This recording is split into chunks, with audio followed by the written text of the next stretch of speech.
Hello, hello, hello, and welcome to the start of this week's vlog, and today's reading Dippit. Woohoo!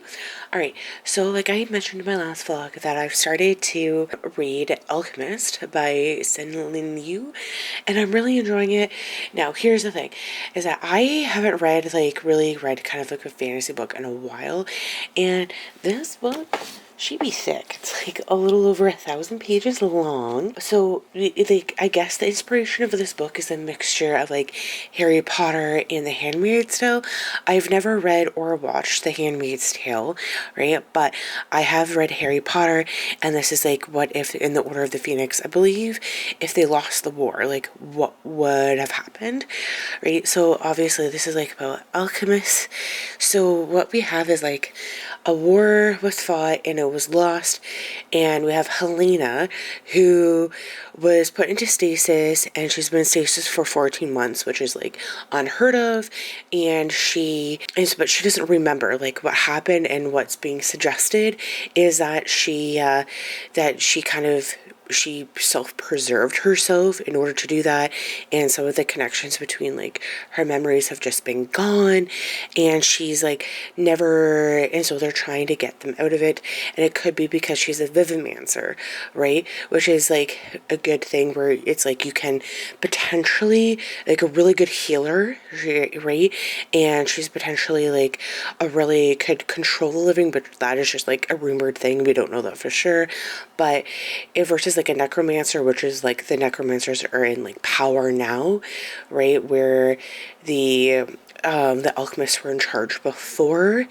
And so with the alchemists, I guess that's all I want to say about them.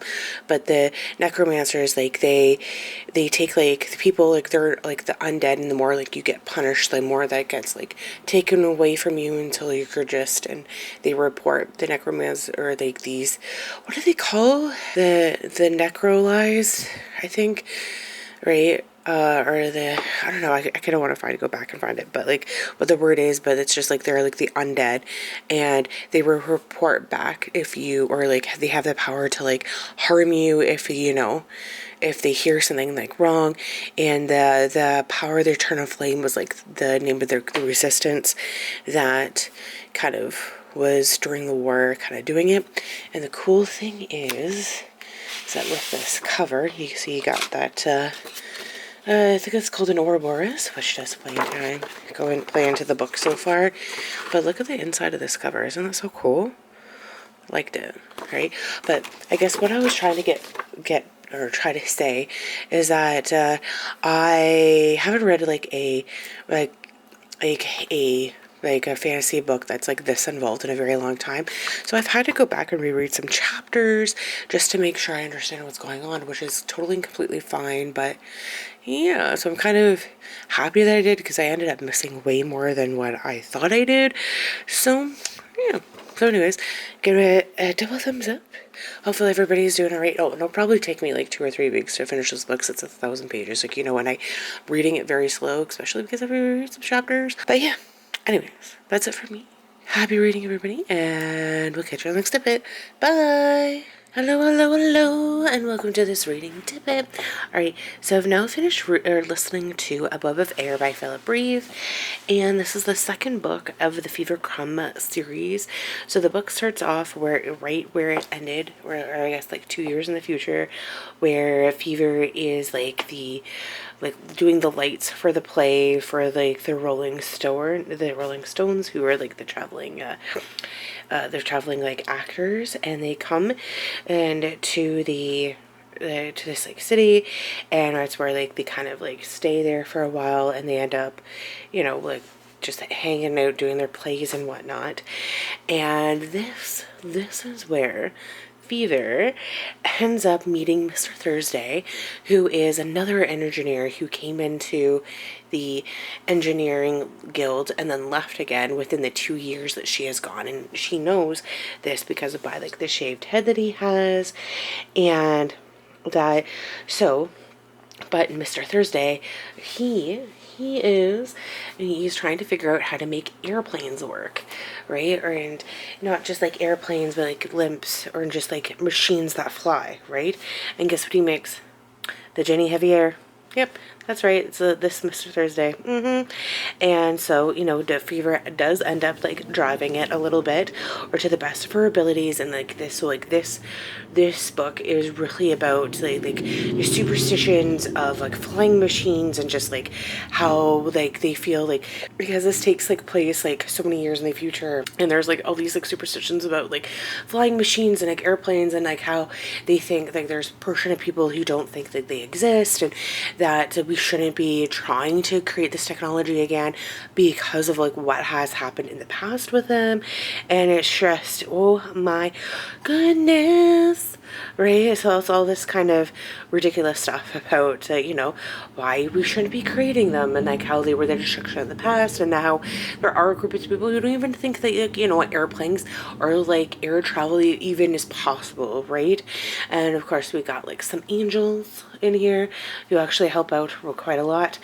And so Fever does make a friend in Arlo, and at the very end she ends up like trying to get to Arlo's leaving on the Ginny Javier, and she's like running after him being like, Arlo, come back, like let me go with you, like stop, right? But of course, like, you know, he doesn't hear her, and there's nothing he can do because you know, they've already like gone off, right? And of course we do also get like to hear a little bit about the stalkers, or you know, the reanimated stalkers from the Lazarus Brigade. And she also finds out that Mr. Crumb was actually her father.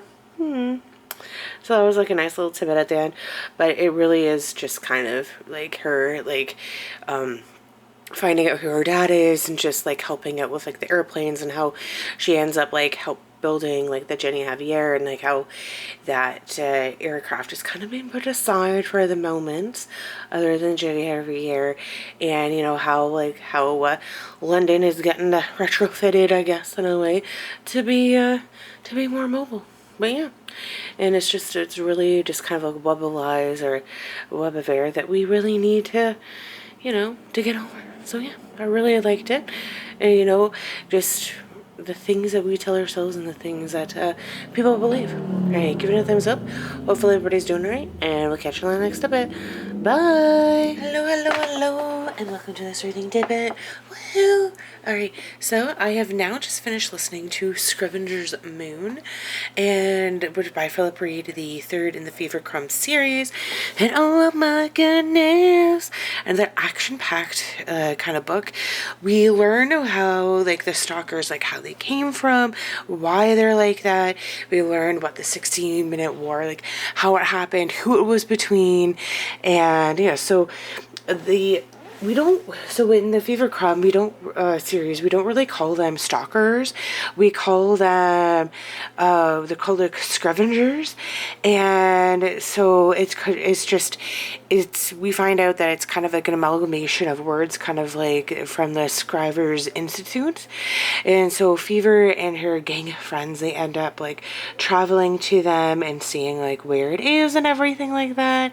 And so, and there, Fever ends up finding out that after or during the 16-minute war, like we needed soldiers, which is like why the stalkers were created, and that like why their minds like weren't like completely wiped, or like minds were wiped, and that they were that the Institute was also trying to, you know, create like new DNA, or just like new people entirely, because they knew that like all these bombs that were going to be going off, that they needed like people to be able to withstand like the radiation that was coming off the bombs. So they ended up manipulating certain genomes, and of course this is like many generations later that many generations later that we find out that Fever has the DNA of the one that was manipulated at the Institute to become like more to be able to withstand like the radiation. So in a weird way, like she is a scavenger herself, and so it's just, you know, kind of when people find that out, they kind of like tend to fear her, and there's like nothing to fear. So like that's the kind of like a big revelation that happens. London starts moving, and that's another big thing that happens, and it's like taking up like trying to, because Fever is part of like the resistance and trying to like, you know, like she was on London, and but then that was before it was moving, and there's of course this like there's this big battle, and just London's like being vicious, like just like, I mean, London has its own issues trying to become more mobile and everything like that, but it's just, you're staying mobile, but it's, oh my goodness, it is definitely, they're coming for you, I can tell you that, right? Like that much, you know what I mean? But like London's just trying to just like anything that's like against like London moving, and just like the politics that they're going for. So after, you know, like Fever survives like that, like this battle, she ends up like, you know, like that Mitch, who's like a really bad guy and somebody that was trying to, you know, distinguish like the revolution that was happening.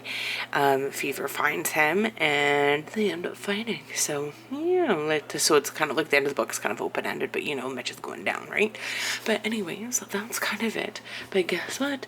Guess what came in the audiobook for none other than Shitty November. So it works out that I finished this book, and I finished Scavenger's Moon, and I guess like Scavenger's Moon, it's just a like kind of like a wise tale, like how like there's different moons like in the summer, winter, fall, and spring. So this is just, it kind of like marks the time of the year. Scavenger's Moon is just the time of the year and just the kind of mood that it is, right? But anyways, it's November. Now that I've finished Scavenger's Moon, I am gonna start today November.